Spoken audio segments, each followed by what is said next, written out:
Thank you very much, Mr. Chairman. Mr. Hayward, when you became CEO 3 years ago, you said that safety was going to be your top priority. You would focus on it like a laser. Your website said safe and reliable operations are integral to BP's success. I want to ask you whether you think BP has met that commitment that you made when you became CEO. Since I became CEO, we have made a lot of progress. We have made it very clear to everyone in the company that safe, reliable Have you met that commitment that you made? And we've made major changes. We've made major changes to our... You made major changes, but now we see this disaster in the Gulf. Does that indicate that you didn't keep that commitment? And one of the reasons that I am so distraught... Could you answer yes or no? ...is that... I don't want to know whether you're distraught. I want to know whether you think you've kept your commitment. We have focused like a laser on safe and reliable operations. That is a fact. Okay, well, let me ask every you, day. Let me follow up on that. We had a hearing earlier this week with CEOs from the other oil companies.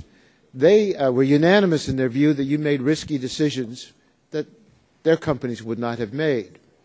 And in particular, they criticized your decision to install a long single string of casing from the top of the well to the bottom on April 19th, the day before the blowout. They said this well design choice provided an unrestricted pathway for gas to travel up the well in the annular space that surrounded the casing. And of course it blew out the seal. How do you respond to their criticism?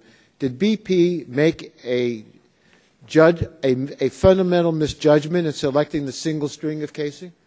I wasn't involved in any of that decision making. Well, but I want to know your view of it. Now that you know about it, now that you know what your company did pursuant to your laser request that they be attuned to safety, do you think that that was a mistake? The original well design was to run a long string. It was approved by the MMS.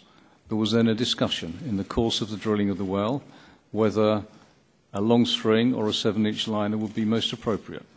That is what I understand based on having looked at the documents and listened to our investigation team. The decision to run a long string, at least in part, was to do with the long-term integrity of the well. Well, let me be fair to you, because I'm asking you to look with hindsight as to what happened and the decision that was made. But your own engineers warned in advance that this was a risky approach, and I'd like to put on the screen what's called a plan review that your engineers prepared in mid-April, warning against the long string of casing.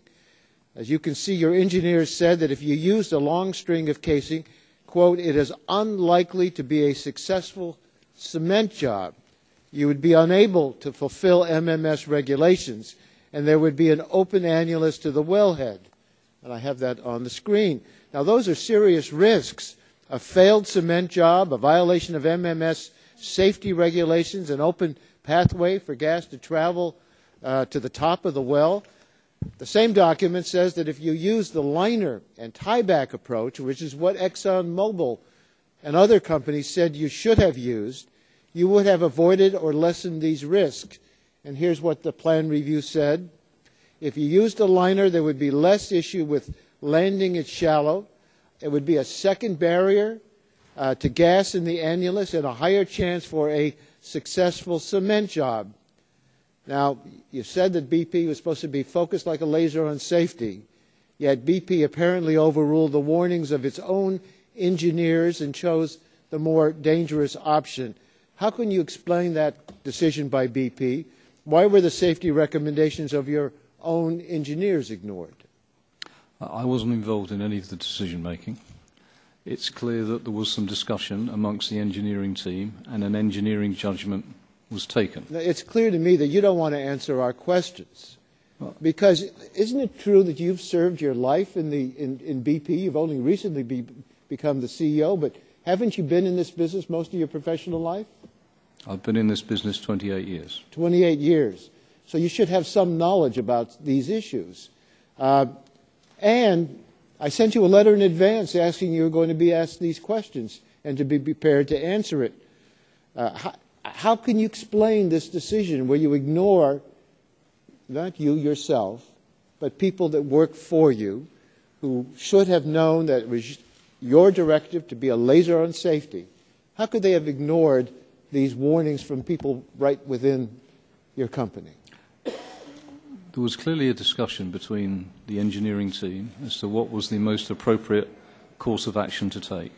An engineering judgment was taken that involved long-term integrity. Well, it was more than an engineering judgment, because on April 15th, there's a document, which is 5 days before the blowout, that said that using the safer liner will add an additional $7 to $10 million to the completion cost.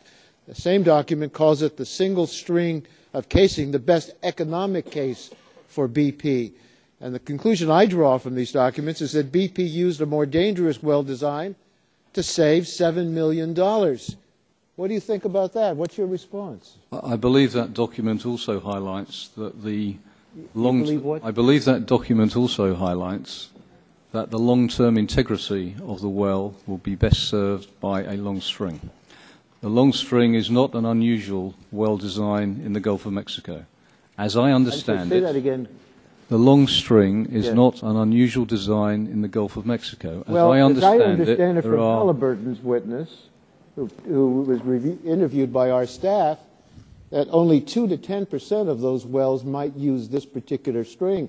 The fellow from ExxonMobil and other CEOs said they wouldn't proceed this way. It appears to me that BP knowingly risked well failure to save a few $1 million, and you were drilling 18,000 feet below the sea. If you made mistakes, the consequences of those would be catastrophic, and in fact have turned out to be catastrophic. Don't you feel any sense of responsibility for these decisions? I feel a great sense of responsibility for the accident. We need to allow... How about for the decisions that made the accident more likely? We need to determine what were the critical decisions, and... Did you get my letter, and did you review it? I've read your letter, Chairman, and I've reviewed it. Realize in the letter we asked you to be prepared to discuss these issues? As I've said, I've seen the documents following your letter, and I can't pass judgment on those decisions. Even though you've worked 28 years in the oil industry, you're the BP CEO, and you said like a laser, you're going to safety is the biggest issue, and you have people under you making these kinds of decisions, and now you're reviewing them.